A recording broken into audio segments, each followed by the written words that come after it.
Several crews responded to reports of a boating accident on Padre Island last night. The Coast Guard, City Police, firefighters, Nueces County Precinct 3, and Texas game wardens were all called out to the scene to the ski canals behind Fortuna Bay Drive.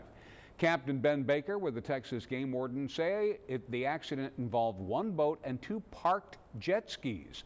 The boat ran into the two unoccupied jet skis, causing over $2,000 in damage, with the boat's driver facing a potential fine. Chief Dale Scott with Nueces County Emergency Services District Number 2 says no injuries were reported. The Texas game warden want to remind the public that jet skis are not allowed after sunset, and lights must be turned on right after sunset for all other types of water vessels.